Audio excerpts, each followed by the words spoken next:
Hello, Val Mullally here, and wow, it's 9 o'clock, we're live, can't believe it, hope the signal's good. I promised this evening to talk about the biggest lie that deceives parents. I think this is possibly one of the most important pieces of my own work that has evolved as I go. I'm really excited about sharing what I'm going to be sharing tonight. I'm not going to tell you straight away what the biggest lie is. I'm going to rather build up to it so that hopefully more people can join us online. So I look forward to seeing your little highs. I see there's 8 people on board already, 10 going up fast. Looking forward to sharing with you the biggest lie that deceives parents.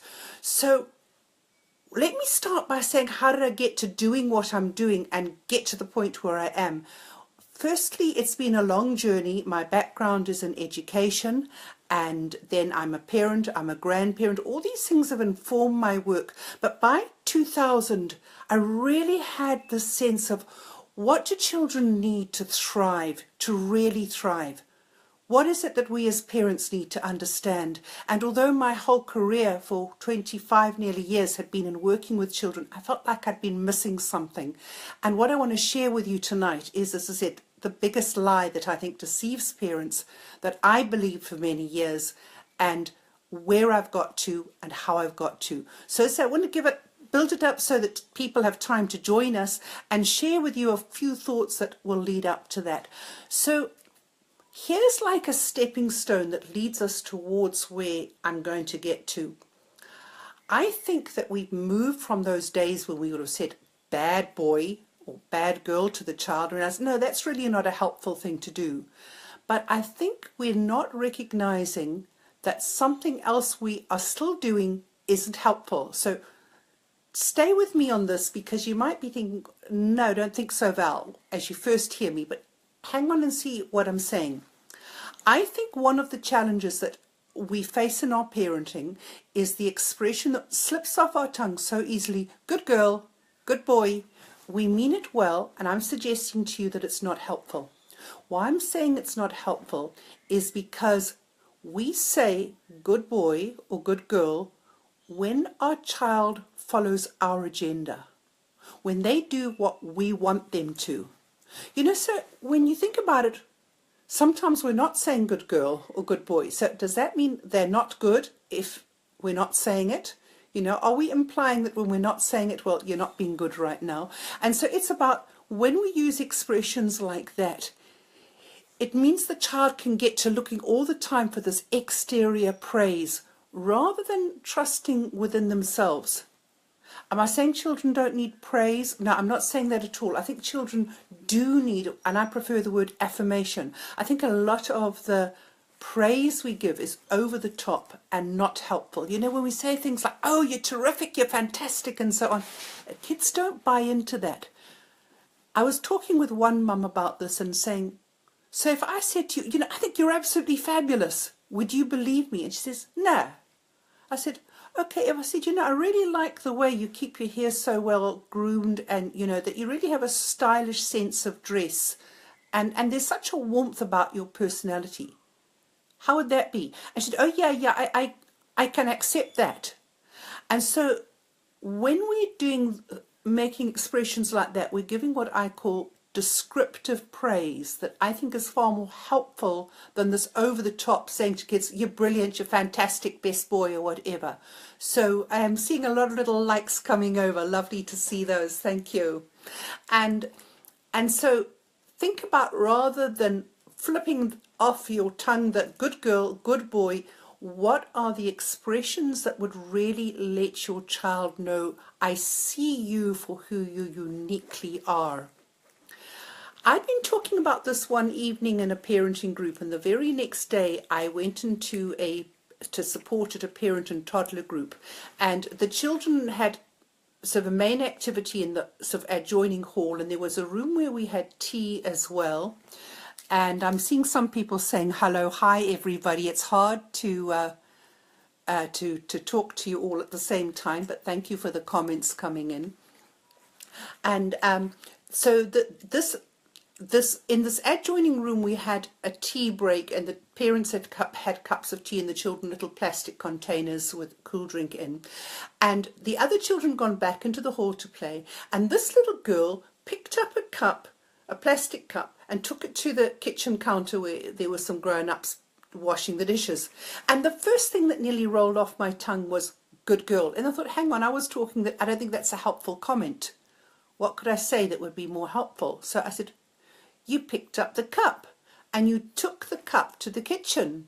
And she looked at me and gave a little grin and went and got another cup. And I said, and you've got another cup. And she went and she got another one. And I said, and you're being really helpful. And I realized, it actually takes more effort to really see what the child is doing and respond to that than this good girl or terrific or whatever phrase just rolls off our tongue. But when we take the time to truly see what the child is doing and experiencing, our comments then become a lot more sincere. I'm just going to look at these comments. My pet peeve when others praise my daughter. Oh, you're such a pretty girl. Yes, she is, but she's so much more than that. I'm getting something from Marcel. I'm not sure what she's saying, if the live's going in or out. Is everyone else? Maybe just let me know if it's coming through okay. Just give me a yes if it's coming through okay. I see there's a few more comments coming in. Okay, I hope the picture's coming through all right. So how do we give descriptive praise that is actually affirming the child? Comments like, yeah, pretty, and that's on it. Your child is so much more than that, as you say. Thank you. Oh, thanks for that. Yes, that you can hear me. So I said to you that we'd be talking about the biggest lie that deceives parents, and what I'm getting to, and I'm going to share that in a few minutes, is that very often the way we parent with all good intention is like, it's as though we try to channel the child to be, in a sense, a mini me, to do things my way, to see it my way, to behave the way I think they should behave, instead of seeing my child is a unique individual. And how do I support my child's unique person of who he or she is? And sometimes my well-intentioned praise can actually be forcing my child to be somebody who maybe she naturally isn't. Or, like that comment coming over just now about pretty. Yeah, you want people to see her. You want her, most importantly, to see herself as so much more than just pretty. Who is she in the fullness of who she is? So it's about how do we let our children know that we see them, that we affirm them. It's not just the words we use, it's the body language, it's the expression in our eyes. There's so much more that says, I love you, I see you, than just purely using words. And children, young children, remember that their auditory sense is the least developed of their senses. Their visual and their tactile is far more developed than their auditory. So actually it's what they're seeing in your body language and your tone of voice and so on that they're often responding to far more than the actual words. So I said that we'd be talking tonight about the biggest lie. I think the biggest lie that we as parents have bought into, because it was the way we were brought up as well, is around that we are meant to, we think, to raise compliant children. We think we need to bring our children up to be good girls and good boys who do exactly what they're told. And I'm suggesting to you that when we do that, we're not letting them grow into the fullness of who they are. And we then get stressed out because the whole time we're sort of measuring up our children, are they being good enough? But I think also we're then measuring up ourselves in our own parenting. And it's like, am I being a good enough parent? Am I doing this right? And all that type of right, wrong language isn't helpful. I really encourage you, rather than thinking right, wrong in the way of parenting, unless you're talking something like abuse, which obviously there is a right and a wrong. But in your everyday parenting, I think we're all doing the best we know how. And I'd like to suggest to you that to use the word helpful can be more more helpful than saying, am I getting it right? Or am I being a good parent? Because when you're saying things like that in your head, you think, or am I getting it wrong? Am I being a bad parent? So rather think, is what I'm doing helpful? Now, if you're worried about, am I raising compliant children who do what everybody else thinks they should be doing, you're going to be caught up in this thing of trying to control them all the time. And that's just going to lead to power struggles and stress that's going to actually get worse when they get older. When you've got a 3-4-year-old and you say, good girl, and do what you're told and so on, your little one is going to cooperate with you. But what we need to remember is when they get to their teenage years, in the teen years, their own peers become more and more important. And if you've taught them if you've taught your child, always do what you're told, always be a good girl and listen to what other people tell you and so on, that is going to transfer into her teen years. And when somebody in her teens is saying to her, try a little bit of this, how about this? If she's been taught, always be a good girl and do what you're told, she will actually follow her peers rather than knowing how to listen to her own inner self. So I'm suggesting that the biggest lie that deceives us as parents is thinking that we need to raise compliant children. And what I believe we need to raise is competent children. And I mean competent not only in the sense of being physically able to do things, but intellectually competent and emotionally and socially competent. In other words, being able to trust their own inner self, not having to look to you as parent as they mature, or to anybody else to say, am I being good? Am I doing this right? That you will actually have nurtured within them a sense of, I am my own person. I can trust my own judgment. So what does competent look like? Competent looks like when the child, say, climbs the slide, rather than saying, oh, good boy, well done, rather comment on the action you're seeing. You climbed up the slide. Or even, maybe he gets to the top and he goes, and you can see he's really happy, and he looks down at you and he goes like this, and you just model back to him. You reflect the same body language. You don't even need the words. He will see how you're seeing where he's at. So think about it in your parenting. Notice, am I looking to try and get my children to comply all the time? And this is where we fall into nagging and grumbling and yelling. And mentioning that, I'm hoping that will have dropped it onto the link below. If not, we'll do it immediately afterwards. I've got a freebie. I've got for you a fridge poster, 9 steps to stop the yelling. 9 steps to stop the yelling. And it's accompanied by a short video explaining what the 9 steps are about, and then 9 emails sent out to you over the next few weeks, giving you the importance of how these steps all hold together that can really help you to stop the yelling. That is often what we resort to if we're trying to make compliant children. And you could take those same steps and think how to stop the moaning or the nagging or the other habits that we can fall into that aren't helpful in our parenting. So that's my gift to you, and we'll put the link below that you can click on the link and find that free fridge poster with the video and accompanying emails to think about what's my plan to stop my habit of yelling. I think what's helpful is to recognize, I'm just checking the questions that are coming in, and see, there's some comments there. I want my children to learn how to make their own good choices when it comes to behavior. Exactly. Thank you, Alison. Whoops, my phone's falling down there.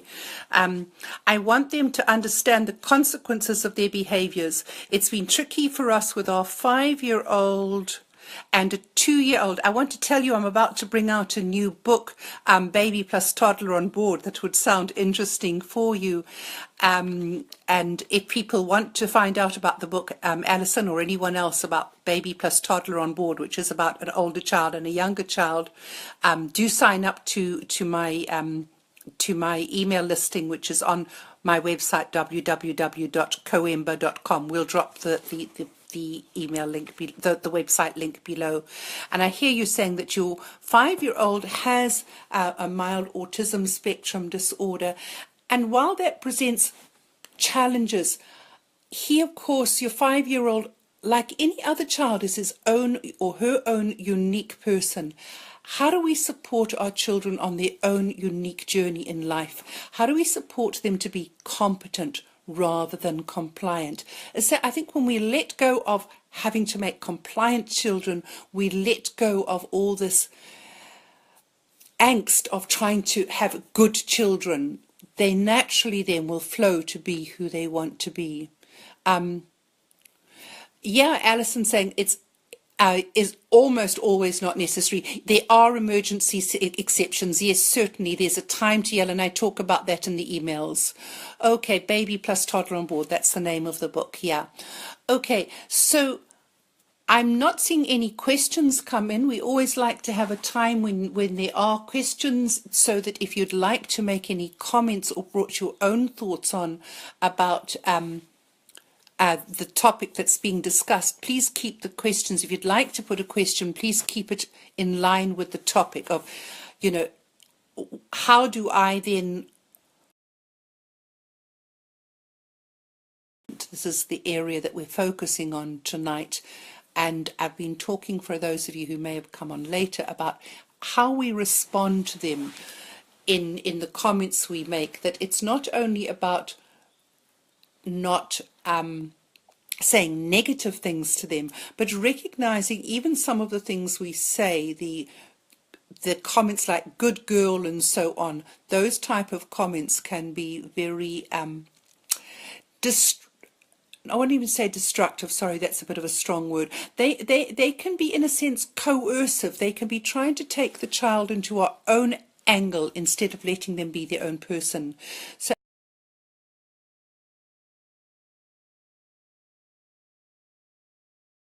really helpful question, Alison. I think it's recognizing that we will never please everybody all the time. And my role is not to please everybody all the time. My role as parent is to honor and support my child to being the person he or she uniquely is, to help them to grow into their fullness. A book that I love is Jesper Juul's book, Your Competent Child. Juul is spelled Juul. His book took the Danish Book of the Century Award, and it's a really great book to look at what children need to thrive. And I think it's about recognizing, in a sense, we need the same things for ourselves. And I think it's about, like a three-legged stool, it's about building my sense of competence, my ability, my skills in parenting, which builds my confidence.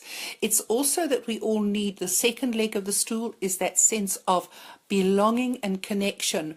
Who are your support team? Not everybody's going to be your support team, so you need to know who your support team are. Who are the people who think like you do, who will support you in your parenting, who will encourage you.